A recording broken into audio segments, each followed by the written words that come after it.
This is Brandon with TheTitleFight.com. I was able to take a little time out and speak with Ashley Ferrara, boxing ring card girl, and get her some of her thoughts on upcoming fights and the overall sport of boxing. I guess I'll give a little background about maybe myself a little bit too. I live in Norman, Oklahoma, and I am a third-year law student at the University of Oklahoma. Everybody always asks what kind of law I want to practice, so oil and gas contracts is what I would like to do, and that's pretty big here in Oklahoma. But the place that people would know me from, I worked the Chavez Jr. fight last February at the Alamo Dome, and it was one of the first times in a very long time that HBO put a ring card girl on TV. And so a lot of people will recognize me from that. I've also done the USA National Championships last year, and then several show boxes. One in March last year at Casino del Sol, and one in April in Miami, Oklahoma. And I know there's another show box. I'm just totally blanking out on which one it is. I remember. Last February, it was in Corpus Christi. I want to say February 18th, maybe. All right. So, well, what got you? That is mostly where people will see me. All right. Well, what got you initially to being a ring card girl for boxing? Yeah. In Oklahoma, boxing is actually huge because there's so many casinos, and there's a lot of local boxing events, and it was always considered a very cool thing to do in Oklahoma to be a ring card girl.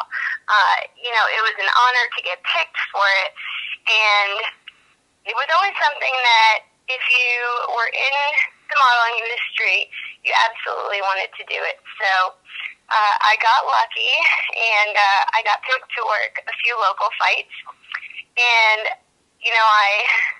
I just had a ball doing it. I really enjoyed it, and so I looked for a lot of other opportunities, and I probably called every promoter you could ever imagine and asked them if they were looking for ring card girls, and some of them said no, some of them said yes, and that's how it kind of got the ball rolling.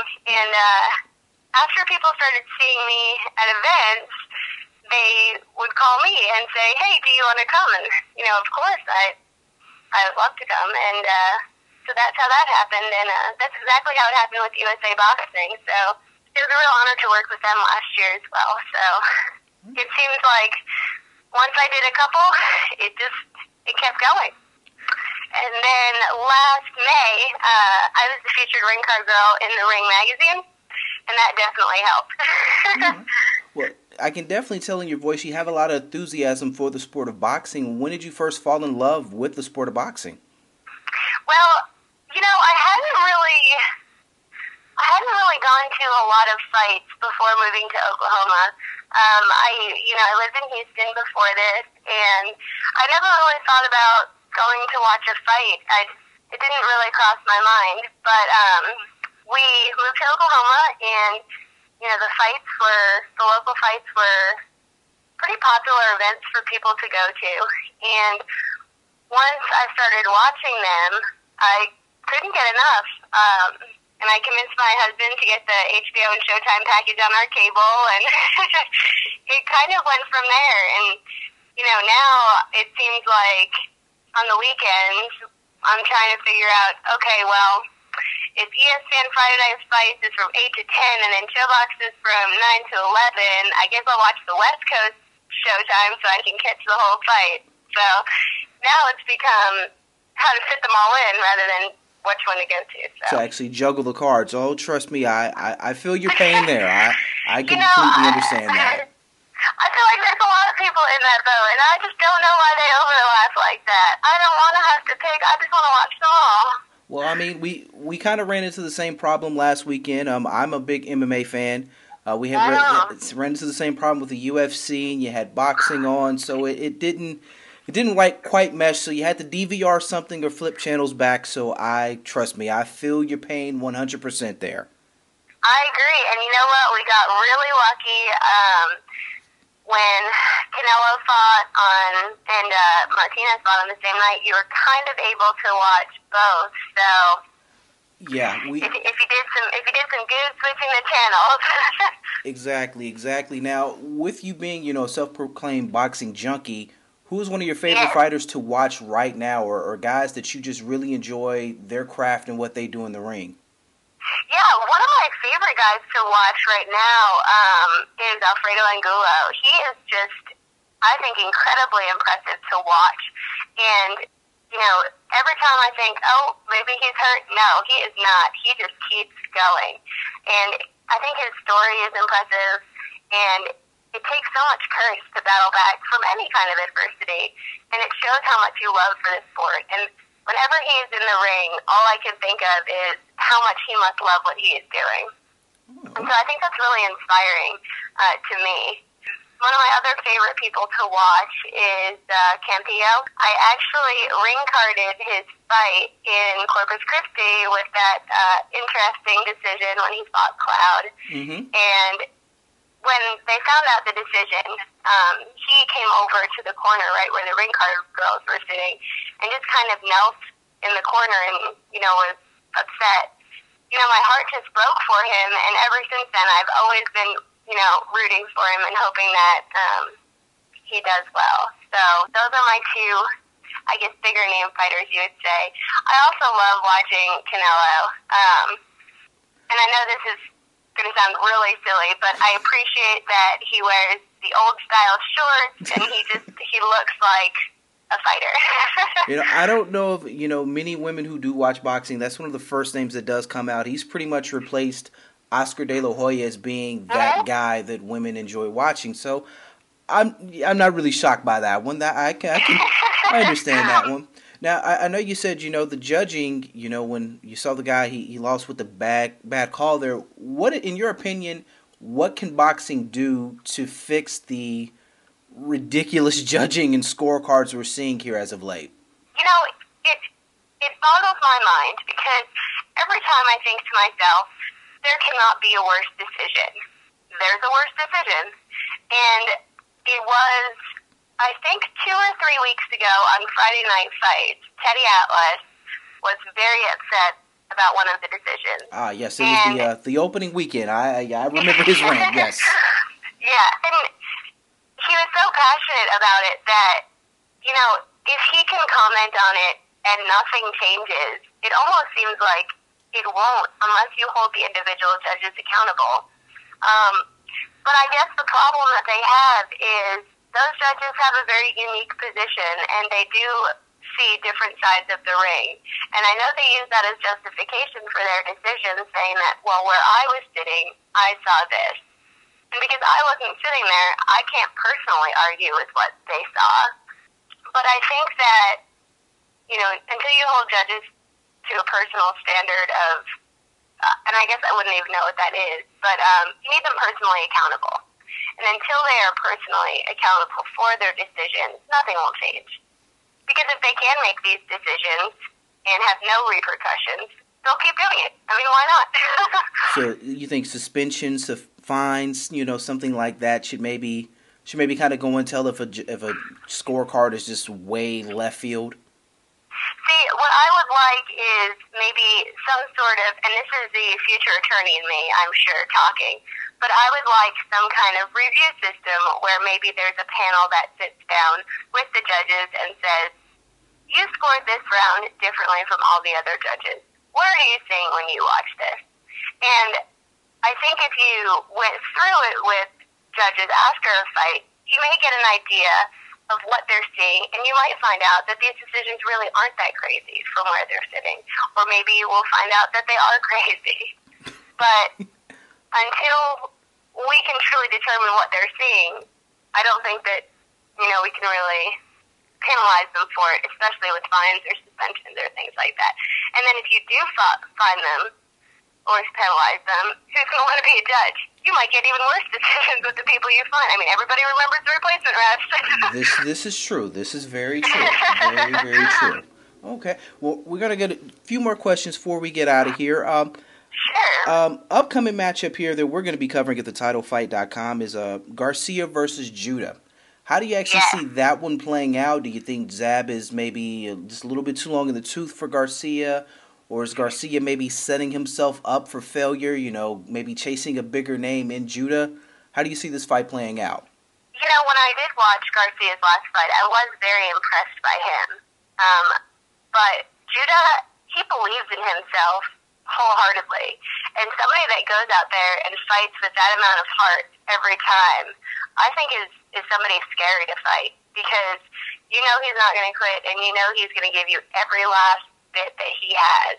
So I think Garcia should be scared, but I think that he will prevail, in my opinion. Judah, he is a great fighter, but I'm not sure he has the horsepower. But he believes he does, so that might be all that matters. This is true. I mean, confidence is one thing that you got to have the heart and the will in the ring. So that's one thing that you have to have in order to get it done. He still does have some skill level left, but will it be enough to kind of catch the young up-and-coming Garcia? Time will tell, so we'll see that in a couple of weeks. Another question here. Okay, Floyd Mayweather has been on Twitter saying, the fight with Robert Guerrero is just kind of it was just rumor. It's no truth to it. In a perfect world, as a fan, who would you like to see him fight on May 4th if he fights on May 4th? Well, I get asked this question a lot, and what I want to see, I love this sport of boxing. That's my underlying theme, and I want whatever is going to help the sport get as many fans out and excited about an event as possible. Boxing, a lot of people saying it's dying, it's dead, UFC is eclipsing it, which is why I think we need really great title fights that attract our old boxing fans, new boxing fans, and maybe even crossover MMA fans. So I think that people would love to see him fight Canelo at some point. And to be honest, if the fans really still want to see him fight Pacquiao, maybe Pacquiao, but I don't know if I would love to see him fight Guerrero. I think that would probably not be my first choice for him. But if it was a guarantee that he would fight Canelo in September, I would say, yep, fight Guerrero now and fight Canelo in September. So, I've heard there's whispers of maybe Timothy Bradley, but that's not really a fight I'm interested in. No, I don't think many people want to watch Timothy Bradley at all, unfortunately. I mean, that's not a knock against him. Great guy. Rumor actually has it he may be fighting Yorikis Gamboa here in the coming months, which I don't know about that one either, but I can understand that. That's actually a really good, educated answer right there. I mean, I've asked that of actual fighters in the sport, and they really couldn't give me as educated and thoughtful answers there. So that's great. Last one here. Your Mount Rushmore of boxing. You have to pick 4 faces of boxing that you feel need to be carved in stone. Who would those 4 people be? Okay, well, my first one is my favorite all-time boxer, Larry Holmes. He is a great guy. I've never heard anything bad about people who have met him and who have encountered him. And he also has probably one of the most underestimated records. I mean, he defended his title, and I could be wrong on this, but I thought that he defended his title more than any other heavyweight boxer. So, absolutely Larry Holmes. The second one would be Julio Cesar Chavez. He is also, I think, one of my favorite fighters to watch, and he's fought a great amount of different people through the years. And after watching him on those HBO 24/7s, I'm kind of convinced that he could probably get in the ring still. Okay. My third one would probably be Jack Dempsey, because when he was around and fighting, people just loved him, and he really shaped what boxing was back then, and kind of even, I think, what it is now to a certain degree. It's a gentleman's sport, and so I really do like him as well. And the fourth one, part of me wants to say Muhammad Ali, because everybody does, think of him as one of the most central boxing figures. but I don't know. I'm already putting Larry Holmes in there, so I don't think I want two heavyweights. Gosh, that is a tough question, man. I might go with the real Rocky. Okay. I mean, as a pop culture icon, after his fight, there's few things that kind of compete with that, and the spirit that he embodied is something that carries through. When somebody's having a hard time or maybe getting beat, Rocky is always mentioned, and even in everyday life when people do great things, they think of that. So even if maybe, he wasn't the star of the movies, he inspired all of that, and I'll have to go with him. Okay, all right. Well, actually, Ferrara, we appreciate you taking our time here with us here at TheTitleFight.com. You need anybody, sponsors or websites or anything like that you want to shout out where the people can find you at? Well, I would just love if people would follow me on Twitter. My Twitter handle is @Ashley Ferrara, and that's SHLEYSERRARA. And, I definitely love to follow other boxing enthusiasts, so just let me know, and I will be happy to follow you guys. All right, I absolutely. mean, I already follow you, but... Absolutely. We're definitely going to make sure all of our listeners and our readers know about you because you are a genuine boxing head, and we appreciate that. And again, thank you for taking our time out of your busy day to speak with us, all right? No, thank you so much. I really appreciate you guys talking to me. And if there's ever anything else you would like to talk about, always feel free to call me. I'm definitely honored to, that you guys took the time to talk to me. Absolutely. We will be in touch with you, all right? Awesome. Thank you so much. No problem. You have a good day. You as well.